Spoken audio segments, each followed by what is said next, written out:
The fluorescent light above our kitchen table buzzed like an angry wasp, casting harsh shadows across the stack of bills I'd been pretending to organize.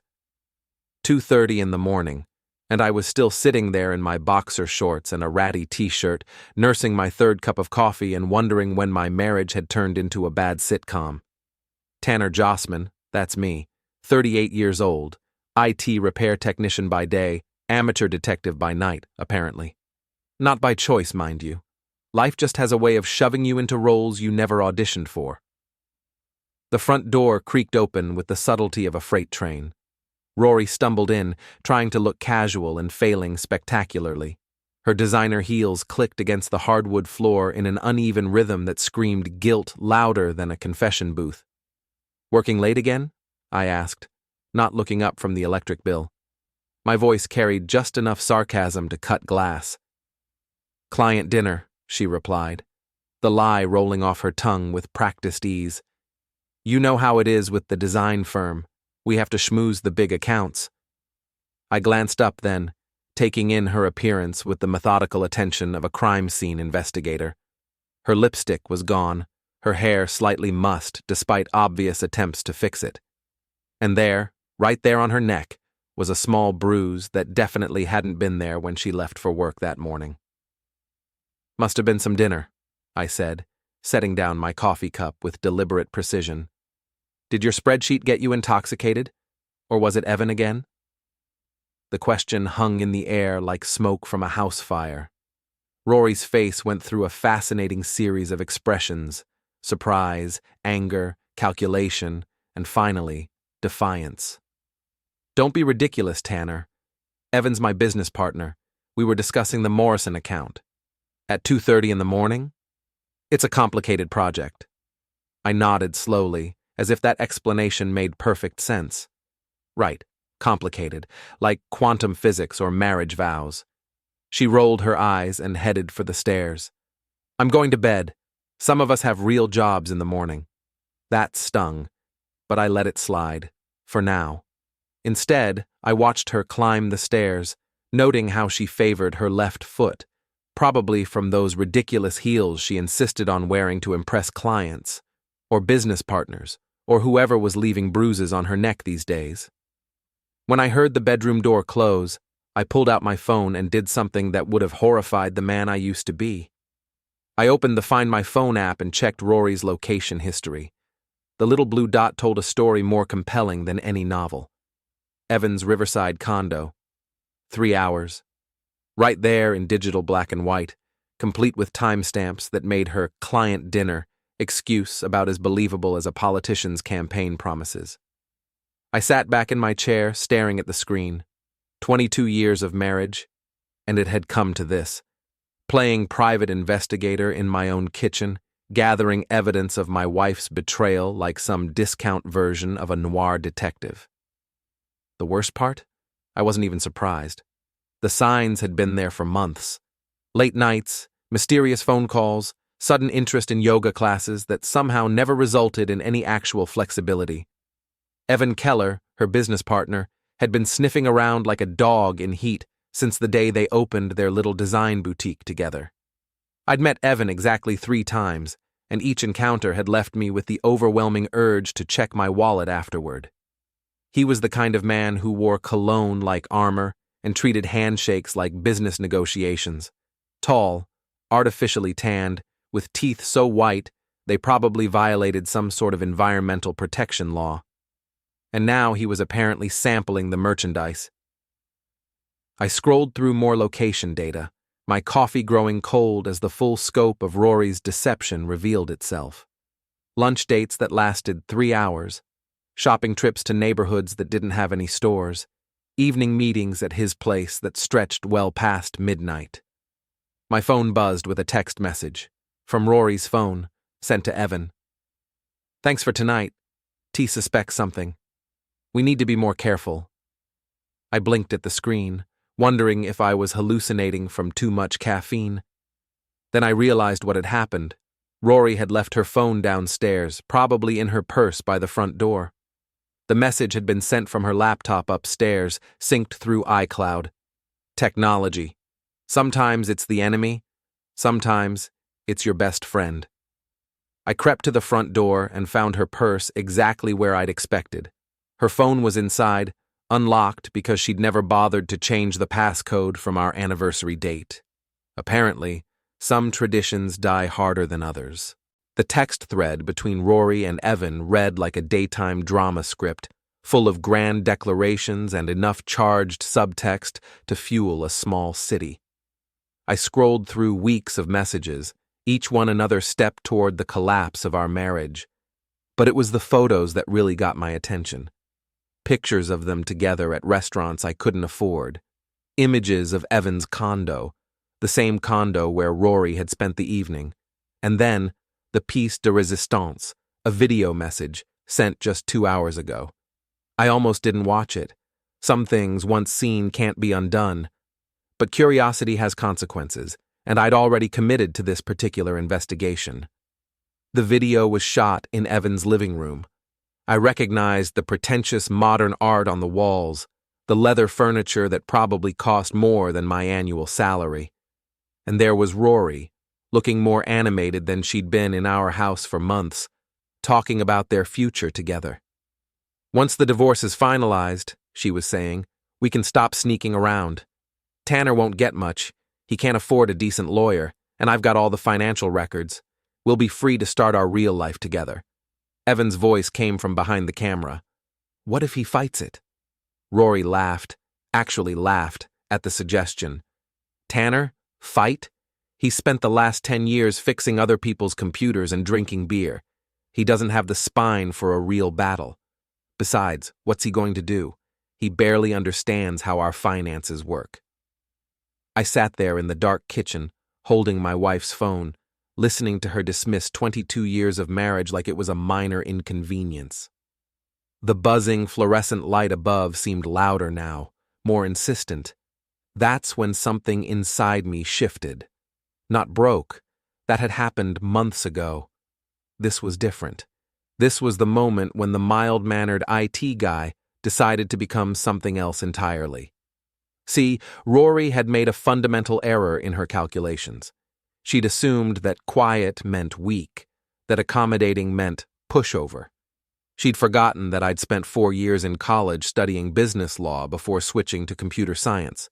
She'd overlooked the fact that my boring job required meticulous attention to detail and systematic problem solving. Most importantly, she'd underestimated what happens when a man who spent his entire adult life being reasonable decides to stop being reasonable. I carefully placed her phone back in her purse, exactly as I'd found it. Then I returned to the kitchen table and opened my laptop. If Rory wanted to play games with financial records and legal strategies, then we'd play games, but we'd play by my rules. The first thing I did was download every bank statement from the last 5 years. Then I pulled up our credit card records, investment accounts, and insurance policies. While Rory slept upstairs, probably dreaming of her new life with Evan, I began building something she'd never expect from her boring, spineless husband, a case. By 6 a.m, I had consumed enough coffee to power a small aircraft and compiled enough financial documentation to choke a courtroom. The kitchen table looked like the command center for a military operation, which, in a way, it was. Rory came downstairs at 7:15, dressed in her power suit armor and radiating the kind of confidence that comes from believing you're smarter than everyone else in the room. She barely glanced at my paperwork fortress. "Still playing with your little hobby?" she asked, pouring herself a cup of coffee from the pot I'd kept warm for her. "Old habits." "Something like that," I replied, not looking up from a particularly interesting credit card statement. "Just trying to understand where all our money goes." "That's what accountants are for, Tanner." "Right. Accountants. Like the one who's been handling the books for your design firm?" She paused with the coffee cup halfway to her lips. "What's that supposed to mean?" I finally looked up, giving her my best innocent smile. "Nothing at all. Just wondering how business is going. You and Evan seem to be spending a lot on client entertainment lately." The coffee cup rattled slightly against the saucer when she set it down. We've been expanding our client base. It requires investment. Of course, investment. Like that 3-hour lunch at Le Bernardin last Tuesday? Her eyes narrowed. How do you know about that? Joint credit card, remember? I get the statements too. Funny thing about that lunch, according to the timestamp, it happened right when you told me you were in a budget meeting with the Morrison account. Rory's face went through the same series of expressions I'd witnessed the night before, but faster this time.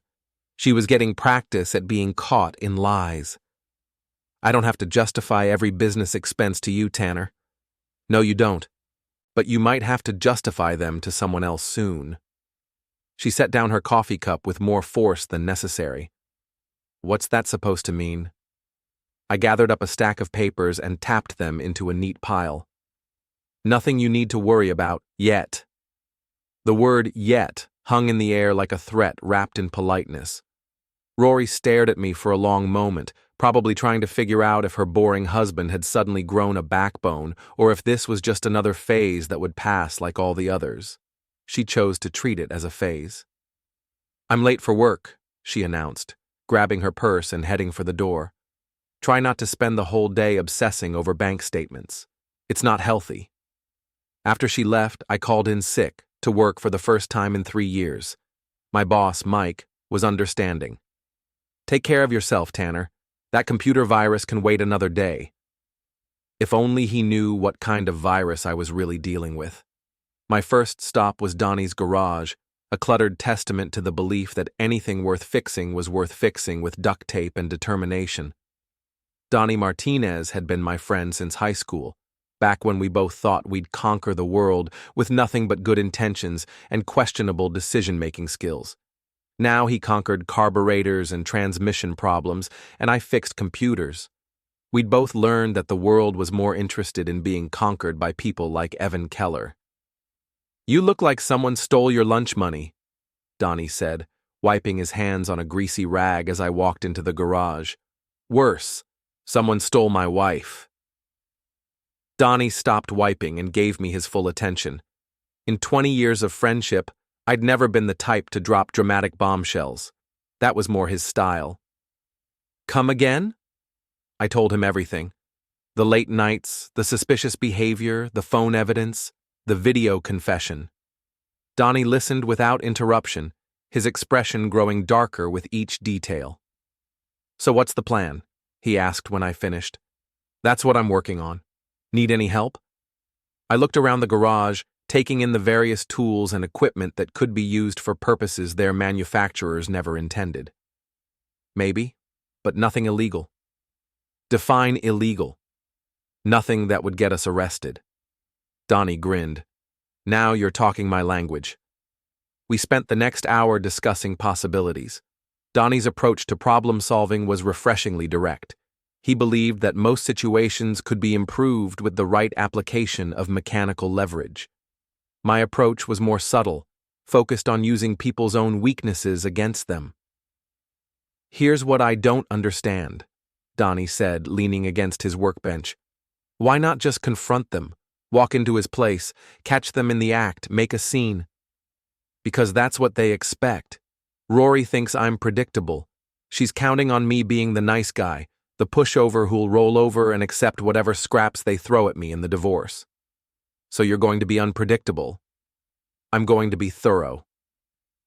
That afternoon, I implemented phase 1 of my plan. I drove to Evan's Riverside condo complex, a monument to new money and questionable taste. The building looked like someone had taken a glass box and decided it needed more glass. Evan's BMW was parked in his assigned spot, gleaming like a beacon of overcompensation. I parked 3 spaces away and waited. At 4:30, Rory's car pulled into the visitor section. I watched through my rearview mirror as she walked to the building entrance, her body language completely different from the woman who'd left our house that morning. She moved with purpose, anticipation. She looked happy. That stung more than I'd expected. I waited another hour before making my move. The parking garage was mostly empty, and Evan's BMW sat unattended like a present waiting to be unwrapped. I didn't key his car. I didn't slash his tires. I didn't do anything that would leave obvious evidence of sabotage. Instead, I did something far more subtle and infinitely more satisfying. I loosened his valve stems. Not enough to cause an immediate flat tire, but enough to ensure a slow, steady leak that would leave him stranded at the most inconvenient possible moment. It was the automotive equivalent of a time bomb, set to explode when he least expected it. For Rory's car, I chose a different approach. I didn't touch the vehicle itself. Instead, I called a towing company and reported an abandoned vehicle blocking a fire lane. The tow truck arrived just as I was leaving the garage. Sometimes the best revenge is just helping people follow the rules. My phone rang as I was driving home. Donnie. How'd it go? Phase 1 complete. How's your evening looking? Wide open. What do you need? Ever been inside a design firm after hours? Can't say that I have. Want to expand your horizons?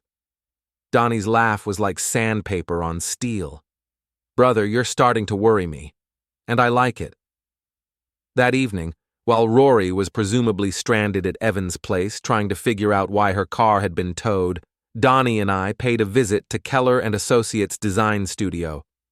The building was a converted warehouse in the Arts District, the kind of place that charged premium prices for the privilege of working in deliberately unfinished spaces. Rory had always loved the authentic industrial aesthetic. I'd always thought it looked like someone had given up halfway through construction.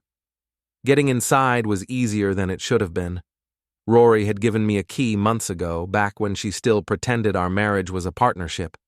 She'd probably forgotten about it entirely. What exactly are we looking for? Donnie whispered as we made our way through the darkened office space. Anything that doesn't add up, I replied, heading straight for Evan's corner office. What we found was better than I'd hoped for. Evan Kellar, it turned out, was not the brilliant businessman he pretended to be. His desk was a disaster zone of unpaid bills, overdue notices, and increasingly desperate correspondence from creditors. The design firm that Rory thought was her ticket to financial freedom was hemorrhaging money like a punctured artery. But that wasn't the best part. The best part was the folder marked RJ Personal, hidden in his bottom desk drawer. Inside were copies of our joint bank statements, credit reports, and property assessments. Evan had been researching our financial situation with the thoroughness of a forensic accountant. He'd even made notes in the margins, calculating potential asset division scenarios. This guy's been planning this for months, Donnie observed, looking over my shoulder at the documents. Longer than that, I said, flipping through pages of handwritten calculations. Look at these dates. He started collecting this information before Rory filed for divorce. That's not good, is it? For them? No. For me? It's perfect. I photographed every document with my phone, making sure to capture Evan's handwritten notes. Then I put everything back exactly as I'd found it, and we left the building as quietly as we'd entered. My phone buzzed with a text message as we reached the parking lot. From Rory. Car got towed. Staying at Maggie's tonight. Don't wait up. Maggie Sullivan was Rory's best friend and primary enabler, the kind of woman who treated other people's drama like personal entertainment. If Rory was staying there, it meant she was planning strategy sessions and gathering emotional support for whatever came next. It also meant I had the house to myself for the evening. Donnie, I said, looking at my phone, how do you feel about a little late-night document review? Sounds like a party. We spent the next 4 hours in my home office, organizing evidence and building a timeline of deception that would make a prosecutor weep with joy. Bank records, credit card statements, phone logs, location data, photographs, and now Evan's own research files. It all painted a picture of premeditated betrayal that went far beyond a simple affair. By midnight, I had enough evidence to prove that Rory and Evan had been systematically planning to defraud me in the divorce proceedings. They'd been hiding assets, manipulating financial records, and coordinating their stories with the precision of professional criminals. The only problem was that none of it was technically illegal. Unethical, certainly. Grounds for a favorable divorce settlement, absolutely, but not criminal. That's when Donnie made the observation that changed everything. "You know what bothers me most about this whole thing?" he said, leaning back in his chair and cracking his knuckles. "What's that?" "They think they're smarter than you." I looked up from the laptop screen where I'd been cross-referencing dates and transactions. "Come again?" "Think about it. This whole plan of theirs only works if you're too stupid or too weak to fight back. They're counting on you being the same guy who's been letting Rory walk all over you for the past 5 years. "I haven't been letting her walk all over me." Donnie raised an eyebrow. "Okay, maybe I have been. A little." "A little? Tanner, you've been so accommodating that you've practically been holding the door open for her affair." That stung because it was true. Somewhere along the way, I'd stopped being a husband and started being a doormat. I'd convinced myself that keeping the peace was more important than keeping my dignity. But that was the old Tanner. The new Tanner was sitting in his home office at midnight, surrounded by evidence of his wife's betrayal, planning a counterattack that would make Sun Tzu proud. "So, what do you suggest?" I asked. "Stop being predictable. They think they know what you're going to do something else. They think you're going to roll over, stand up, and bite back." I stared at the computer screen, thinking about Rory's confident dismissal of my ability to fight back, about Evan's smug assumption that I was too weak to be a threat, about 22 years of marriage being reduced to a financial calculation. "You're right," I said finally. "About which part?" "All of it. They think they're smarter than me. They think I'm predictable. They think I'm weak. And?" I closed the laptop and looked at my friend. "They're about to learn how wrong they are." The next morning brought the kind of crisp autumn air that makes you believe in new beginnings and second chances. I stood in my kitchen, drinking coffee and watching the sunrise paint the sky in shades of possibility.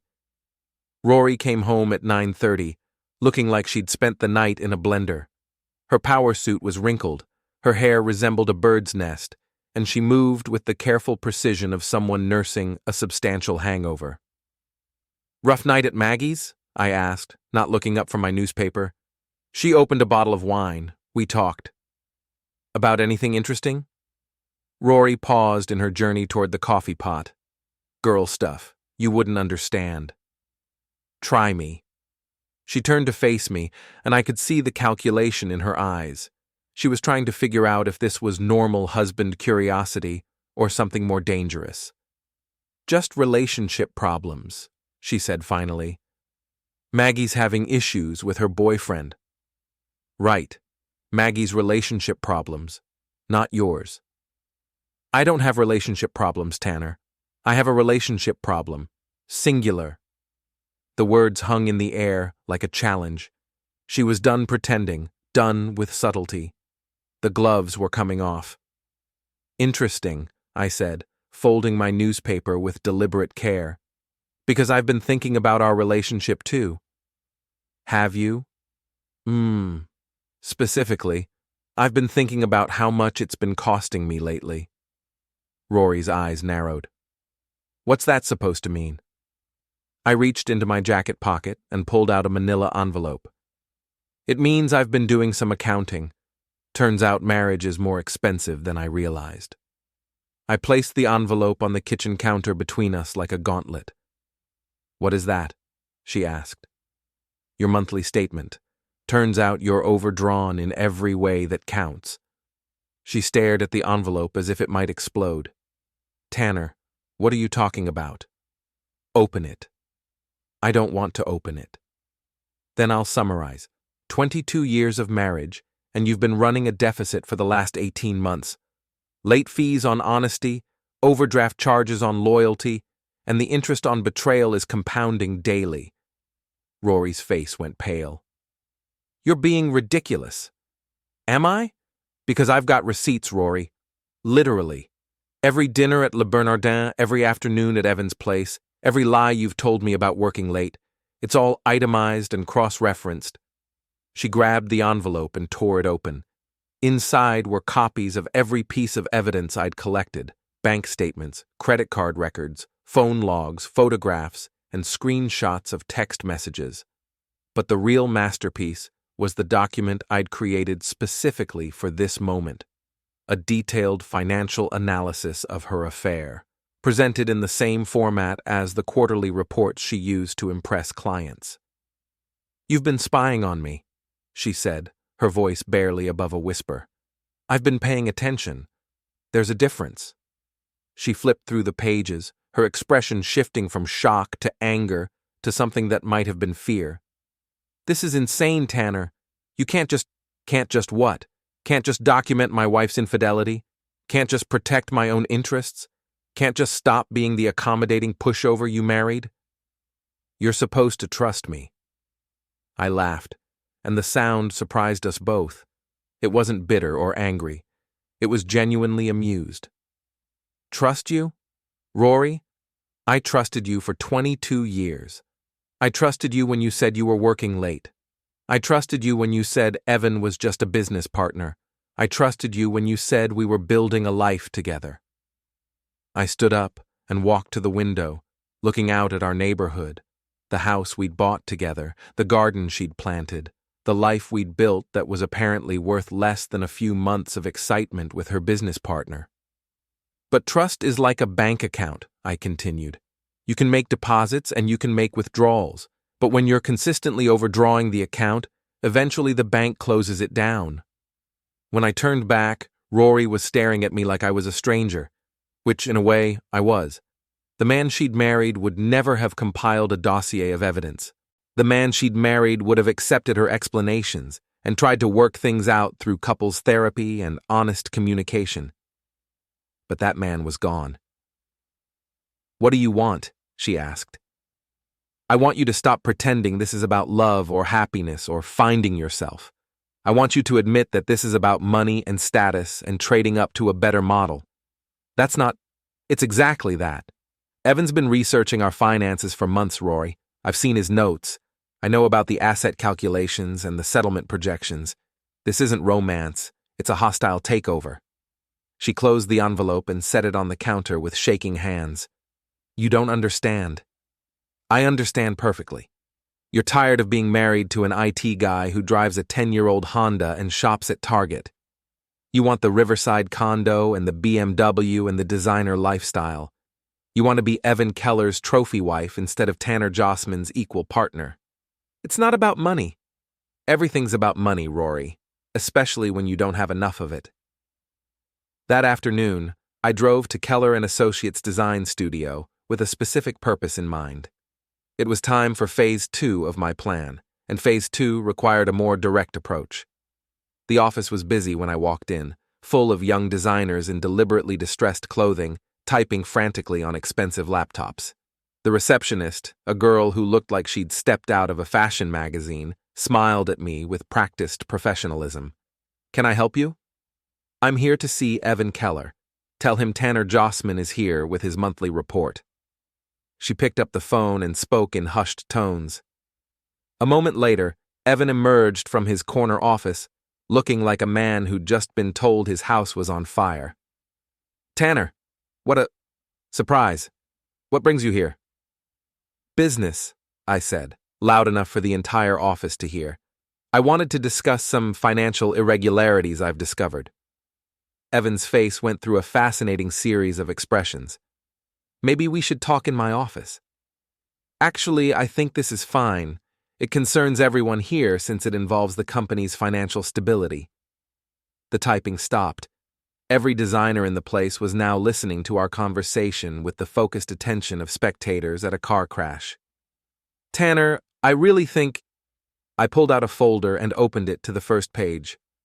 "According to these documents, your company has been operating at a loss for the past 8 months. The Morrison account you've been bragging about? They're 3 months behind on payments. The Richardson project? Canceled last week." Evan's face went pale. "Where did you get that information?" "Same place I got the information about your personal research into my wife's financial situation. You really should be more careful about leaving sensitive documents in unlocked desk drawers." The office was now completely silent except for the hum of computers, and the sound of Evan's career imploding in real time. "I don't know what you think you're proving," Evan said, but his voice lacked conviction. "I'm proving that you're not the successful businessman you pretend to be. I'm proving that your interest in my wife has more to do with her divorce settlement than her sparkling personality. And I'm proving that everyone in this office is about to be looking for new jobs." I closed the folder and handed it to him. "Consider this your monthly report. I think you'll find it more accurate than the ones you've been filing with your investors. Before we dive deeper into this story, I have one small request. Please subscribe, drop a like, comment, and hit that hype button to boost this channel so more people can discover these incredible Reddit stories." As I walked toward the door, I could hear the whispers starting behind me. By tomorrow, everyone in the arts district would know that Evan Kellar's design firm was a house of cards, built on borrowed money and false promises. But I wasn't done yet. That evening, I met Donnie at the Last Stop, a bar that specialized in cheap beer and expensive regrets. The place was exactly what you'd expect from a neighborhood watering hole: dim lighting, sticky floors, and a clientele that had given up on impressing anyone. "How'd it go?" Donnie asked, sliding a beer across the table. Better than expected. Evan looked like he was going to throw up. "And Rory?" "She's in damage control mode, probably calling her lawyer as we speak." Donnie nodded and took a long drink. "So, what's next?" "Next, we wait. Let them make the first move." "That doesn't sound like much of a plan." "It's not supposed to. The best plans are the ones that don't look like plans at all." As if on cue, my phone buzzed with a text message from Maggie Sullivan. "We need to talk. Tomorrow, 2 p.m., coffee shop on 5th Street. I showed the message to Donnie, who whistled low. The best friend wants a meeting. That's either very good or very bad. With Maggie, it's probably both. The next afternoon, I arrived at the coffee shop 15 minutes early and chose a table near the window where I could watch the street. Maggie arrived exactly on time, dressed in the kind of casual outfit that cost more than most people's formal wear. She was the kind of woman who treated life like a reality show where she was the star, the producer, and the primary audience. Every conversation was a performance. Every relationship was content for her personal drama. "Tanner," she said, sliding into the seat across from me, "you look different." "Different how?" "More awake, like you've been drinking stronger coffee." I smiled. "Something like that. What can I do for you, Maggie?" She leaned forward, lowering her voice to conspiracy levels. "Rory's worried about you." "Is she?" "She thinks you're having some kind of breakdown. All this detective work, the accusations, the paranoia. She's concerned about your mental health." "That's very thoughtful of her." Maggie studied my face, looking for cracks in the facade. "Are you? Having a breakdown, I mean?" "No, Maggie. I'm having a breakthrough." "What's the difference?"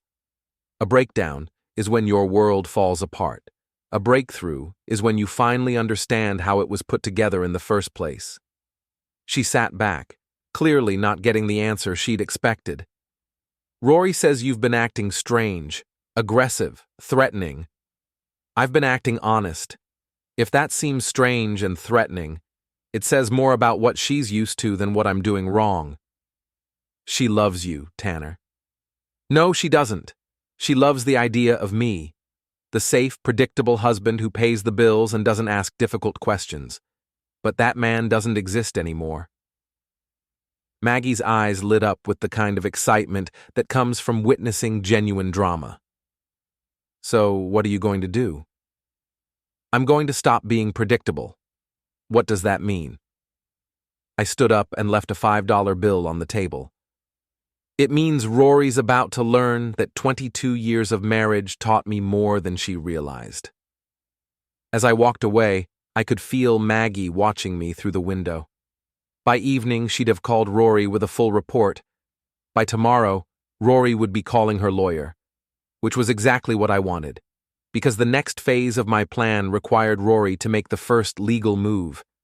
And thanks to my conversation with Maggie, She was about to do exactly that. The divorce papers arrived on a Tuesday morning, delivered by a courier who looked like he'd rather be anywhere else in the world. I signed for them with the same casual interest I'd show for a pizza delivery, which seemed to confuse the poor guy. "You're supposed to be upset," he said, lingering on my doorstep. "Why would I be upset?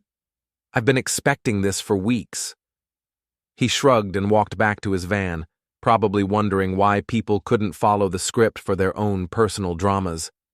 I read through the papers over coffee, admiring the thoroughness of Rory's legal team. They'd done their homework, requesting everything from spousal support to exclusive use of the marital home. The settlement they proposed would leave me with roughly enough assets to furnish a studio apartment, assuming I shopped exclusively at thrift stores. It was exactly what I'd expected, which meant everything was going according to plan. My phone rang before I'd finished reading. "Donnie. Heard you got some paperwork delivered this morning." News travels fast. Maggie called her sister, who called her cousin, who called my ex-wife, who called me. You know how it is. Small towns. Sometimes they're claustrophobic, sometimes they're useful. Today, they were useful. "So, what's the plan?" Donnie asked. "I'm going to represent myself in court." Silence on the other end of the line. Then, "Are you out of your mind?" "Probably. But I'm also broke, remember? Can't afford a lawyer." "Tanner, this isn't a parking ticket. This is your entire future." "Exactly, which is why I'm not going to let someone else handle it." I spent the next 3 weeks preparing for court with the obsessive attention to detail that had made me good at my job. I read every divorce statute in the state, studied case law until my eyes burned, and organized my evidence with the precision of a surgical team. The key to representing yourself in court isn't knowing the law better than the lawyers. It's knowing your case better than anyone else in the room. And I knew my case like a mechanic knows an engine. The morning of the hearing, I dressed in my only good suit and arrived at the courthouse 30 minutes early. The building was exactly what you'd expect: marble floors, high ceilings, and the kind of institutional architecture designed to make ordinary people feel small and intimidated. Rory arrived 15 minutes later with her legal team in tow. Her lawyer was a woman named Patricia Winters, who had a reputation for aggressive tactics and expensive settlements. She looked like someone who'd learned to smile by watching nature documentaries about predators. Evan was there too, dressed in a suit that probably cost more than my car. He stood close to Rory, playing the role of supportive boyfriend with the enthusiasm of a community theater actor. "Tanner," Rory said as they approached the defendant's table, "you don't have to do this. We can still work something out."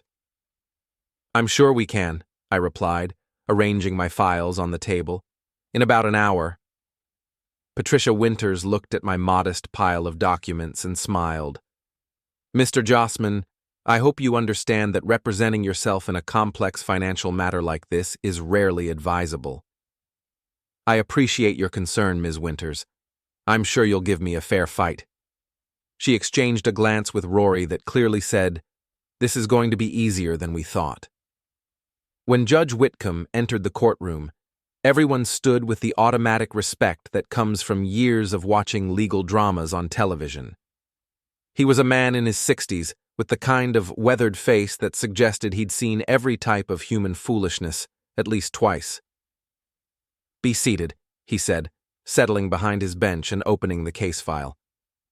"This is a dissolution of marriage proceeding, Jossman versus Jossman.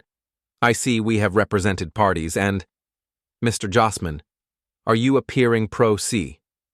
"Yes, Your Honor." "Do you understand that you have the right to legal counsel?" "I do, Your Honor." "And you're choosing to waive that right?" "I am, Your Honor."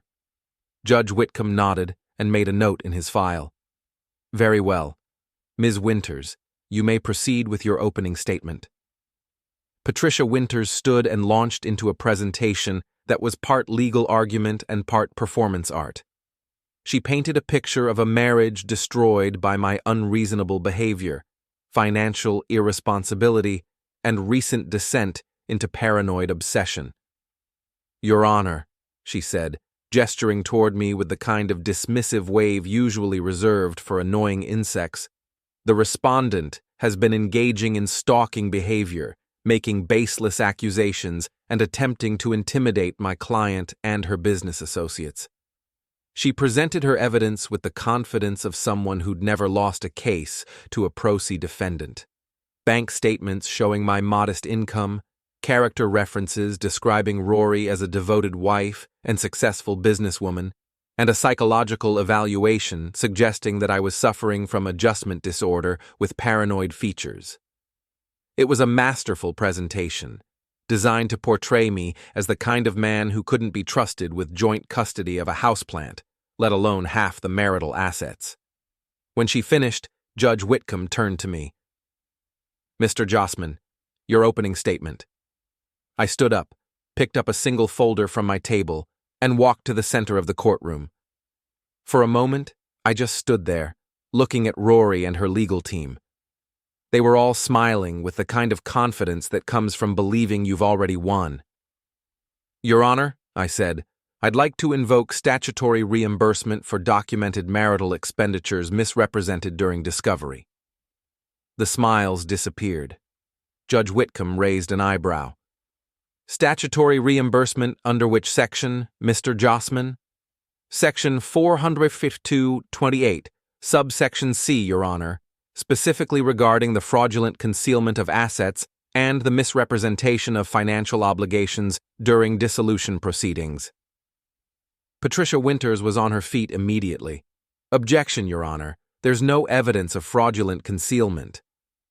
"Your Honor," I said, opening my folder, "I'd like to submit Exhibit A through M for the court's consideration." What I pulled out of that folder was the result of 3 weeks of obsessive preparation. Every bank statement, every credit card record, every phone log, every photograph, every text message, and every piece of evidence I'd collected, organized into a presentation that would make a forensic accountant weep with joy. But the real masterpiece was Exhibit M, a complete financial analysis of Evan's business, cross-referenced with Rory's expense reports and correlated with their location data and communication records. "Your Honor," I continued, "the petitioner has claimed that her relationship with Mr. Kellar is purely professional and that her requests for spousal support are based on legitimate financial need. However, the evidence shows a pattern of deliberate deception designed to inflate her apparent contributions to the marriage while concealing the true nature of her relationship with Mr. Kellar." I walked to the evidence table and began laying out documents with the precision of a surgeon arranging instruments. Exhibit A shows credit card charges for intimate dinners that the petitioner claimed were business meetings. Exhibit B shows location data proving that these business meetings took place at Mr. Kellar's residence. Exhibit C shows text message communications that explicitly discuss hiding the true nature of their relationship until the divorce is finalized. Patricia Winters tried to object, but Judge Whitcomb held up a hand for silence. He was studying the documents with the focused attention of a man who'd just realized he was looking at something extraordinary. "Continue, Mr. Jossman." "Exhibit D through J document a pattern of financial manipulation designed to make the petitioner appear more financially vulnerable than she actually is. Exhibit K shows that Mr. Kellar has been researching our joint financial situation for months, including calculations for optimal asset division strategies." I paused and looked directly at Rory, who had gone pale. "And Exhibit L shows that the petitioner and Mr. Kellar have been coordinating their efforts to maximize her settlement while minimizing my ability to contest the proceedings." The courtroom was completely silent, except for the sound of Judge Whitcomb turning pages. When he finished reviewing the exhibits, he looked up at Patricia Winters. "Ms. Winters, I'm going to give you an opportunity to respond to these allegations." Patricia Winters stood up, but for the first time since I'd met her, she looked uncertain. "Your Honor, these documents may show poor judgment, but they don't prove fraud." "Actually, Your Honor," I said, "they do." I walked back to my table and picked up one final document. Exhibit M is a forensic analysis of Mr. Kellar's business finances, which shows that his design firm has been operating at a loss for the past year. The petitioner has been using marital funds to subsidize his failing business, while claiming that her association with him is profitable. I handed the document to the bailiff, who passed it to Judge Whitcomb. This analysis shows that approximately $47,000 in marital assets have been transferred to Mr. Kellar's business through various mechanisms, including inflated consulting fees, personal loans that were never repaid, and direct cash transfers disguised as business investments. Judge Whitcomb studied the document for what felt like an eternity. When he finally looked up, his expression had changed completely. "Ms. Winters, does your client have an explanation for these transfers?" Patricia Winters looked at Rory, who was staring at the table like she was trying to disappear into it. "Your Honor, we'll need time to review these allegations and prepare a response." "Mr. Jossman," Judge Whitcomb said, "are you requesting specific relief based on these findings?" "Yes, Your Honor. I'm requesting that the court enter the corrected financial ledger into the record, adjust the asset division to reflect the fraudulent transfers, and award reimbursement for the marital funds that were misappropriated." Judge Whitcomb nodded slowly. "I'm going to recess this hearing for 2 weeks to allow both parties to review Mr. Jossman's evidence and prepare appropriate responses. Ms. Winters, I strongly suggest that you advise your client to consider the implications of these findings." He looked directly at Rory. "Mrs. Jossman, I want to be very clear about something. This court takes a dim view of attempts to manipulate divorce proceedings through financial deception. If these allegations are substantiated, there will be consequences beyond the asset division." As the judge left the courtroom, I could hear Rory and Evan arguing in hushed, desperate tones. Patricia Winters was frantically taking notes, probably calculating how much her reputation was about to cost her. I packed up my exhibits and walked out of the courthouse into the bright afternoon sun. In the parking lot, Donnie was waiting by my car with a grin that could have powered the city. "So, how'd it go?" he asked. "Better than expected." "Define better." I looked back at the courthouse, where Rory and Evan were still arguing on the steps, while Patricia Winters tried to manage the disaster. Let's just say they're not smiling anymore. The 2 weeks between court hearings passed like a slow-motion explosion. I watched from the sidelines as Rory and Evan's carefully constructed world began to collapse with the inexorable force of gravity. It started with the whispers.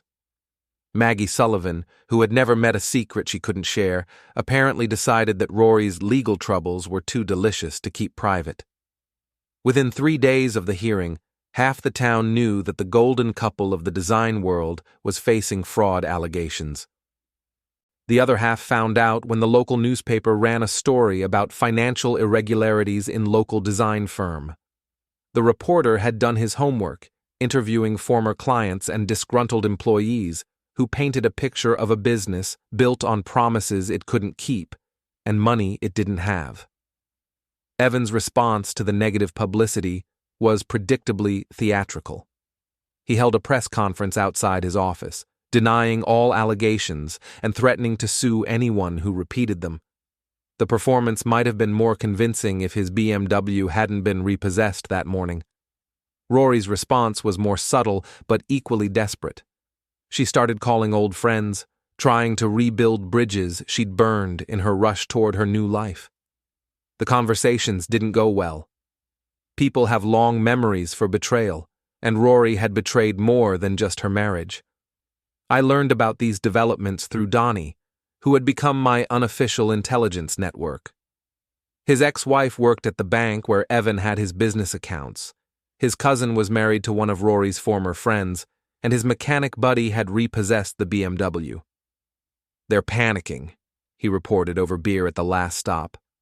"Evan's been calling everyone he knows, trying to borrow money.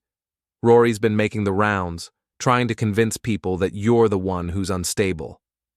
Is it working? What do you think? You've lived here your whole life.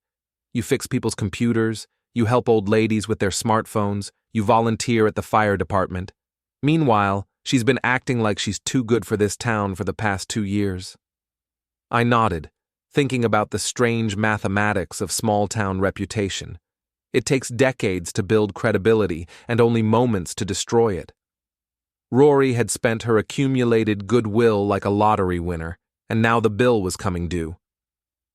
My phone buzzed with a text message from Patricia Winters. We need to discuss settlement options. Can you meet tomorrow at 10 a.m.? I showed the message to Donnie, who whistled low. The lawyer wants to settle. That's either very good news or very bad news. With Patricia Winters, it's probably both. The next morning, I arrived at Patricia Winters' office building exactly on time. The waiting room was decorated in the kind of aggressive professionalism that screamed expensive hourly rates and intimidation tactics. Patricia emerged from her office looking like someone who'd spent the night reviewing case law and discovering that her position was weaker than she'd thought. "Mr. Jossman," she said, extending a hand that felt like a business transaction. "Thank you for coming." Her office was a monument to legal success. Law books, framed diplomas, photographs with judges and politicians. But today, it felt more like a bunker than a throne room. "I'll get straight to the point," she said, settling behind her desk. "My client is prepared to discuss a revised settlement agreement." "I'm listening." She opened a file and pulled out a document. "We're prepared to offer a 50-50 split of all marital assets, with no spousal support obligations." I pretended to consider this for a moment. "That's generous. What's the catch?" "No catch. We just want to resolve this matter efficiently." "Efficiently? Right." I leaned back in my chair. "What about the 47,000 in fraudulent transfers?" Patricia's smile became slightly strained. "We dispute that characterization of those transactions." "I'm sure you do. But Judge Whitcomb seemed pretty interested in my documentation."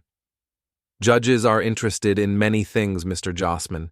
That doesn't mean they'll rule in your favor." I stood up and walked to the window, looking down at the street below. "You know what's interesting about fraud cases, Ms. Winters?" "What's that?" "They have a way of expanding. You start investigating one irregularity and you find others. You start asking questions about business expenses, and suddenly you're looking at tax returns. You start examining asset transfers, and before you know it, you're talking to federal investigators." The silence behind me was so complete, I could hear the air conditioning cycling on. "Are you threatening my client, Mr. Jossman?" I turned back to face her. "I'm explaining the natural progression of financial investigations. Once you start pulling threads, you never know what's going to unravel." Patricia closed the file and leaned forward. "What do you want?"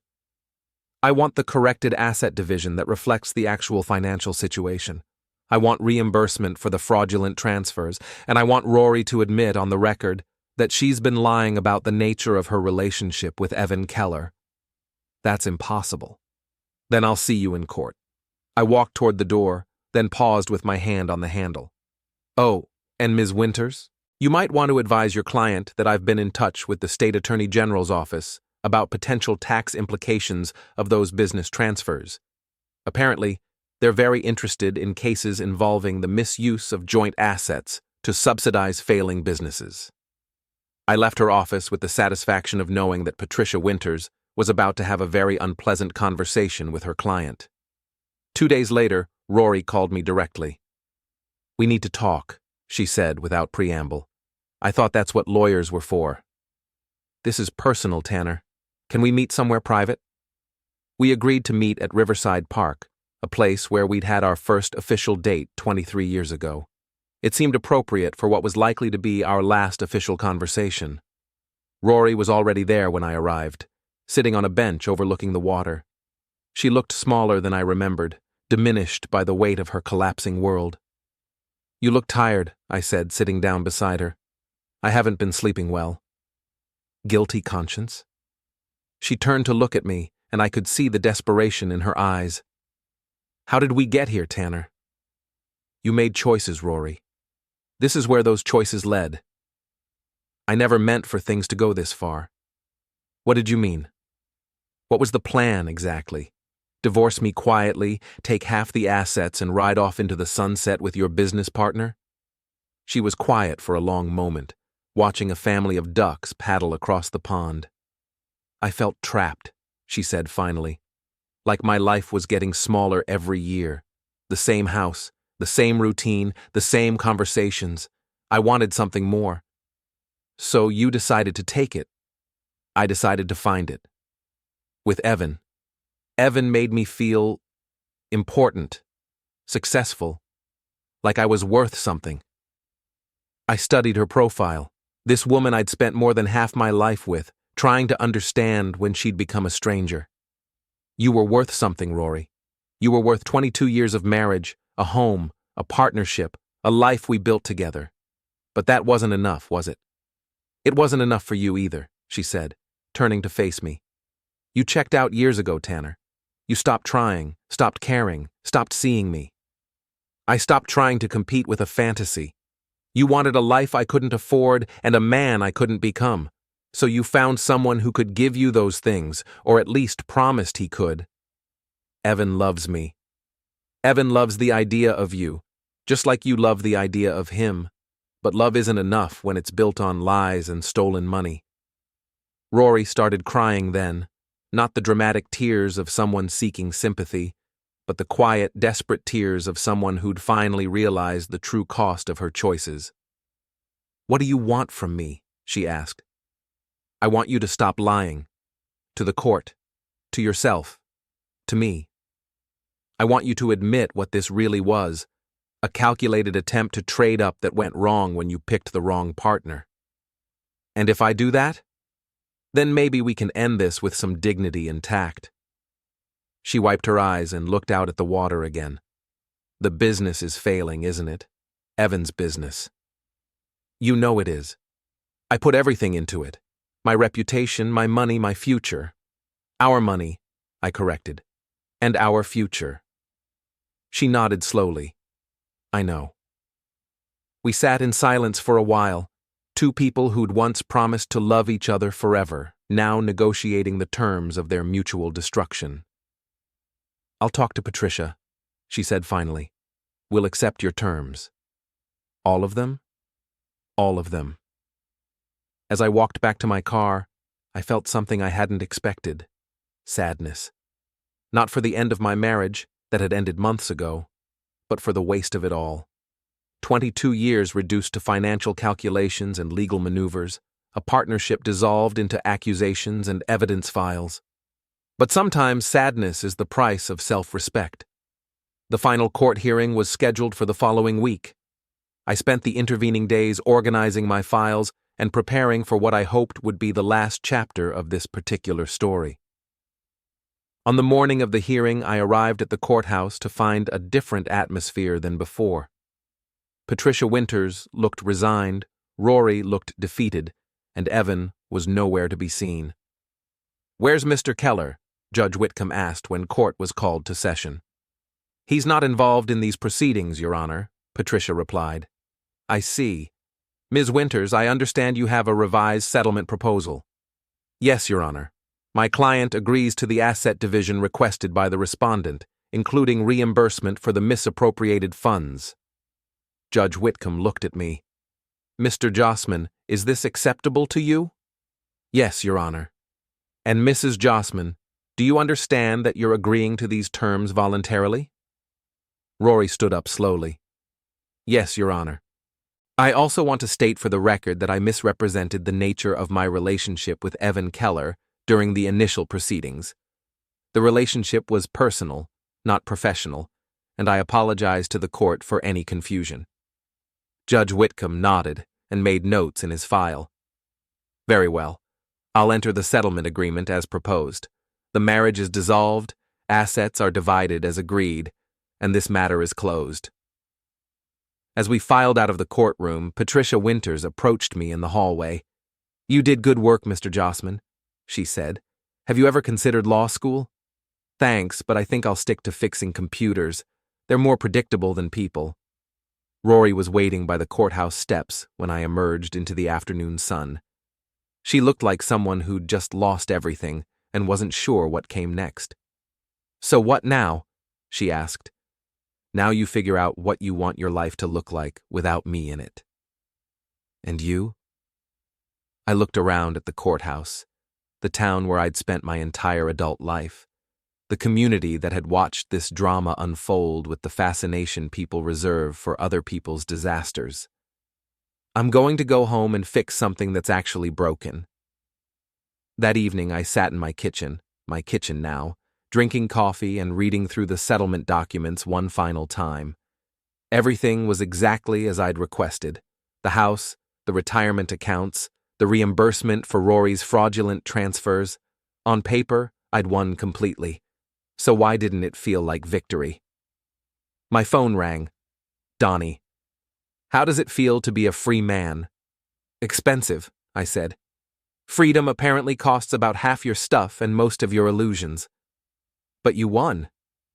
"Did I? Or did I just prove that I could be as calculating and ruthless as anyone else when pushed far enough?" Donnie was quiet for a moment. "You proved that you're not a pushover. Sometimes that's the most important victory of all." After we hung up, I walked through my house, really looked at it for the first time in months. It was the same place where Rory and I had built our life together, but it felt different now. Smaller, maybe. Or maybe just more honest.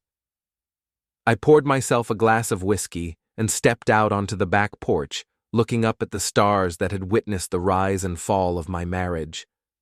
Tomorrow, I'd have to figure out what came next. But tonight, I was content to sit in the quiet and appreciate the strange satisfaction that comes from finally understanding exactly who you are when everything else falls away. The ledger was balanced. So was I.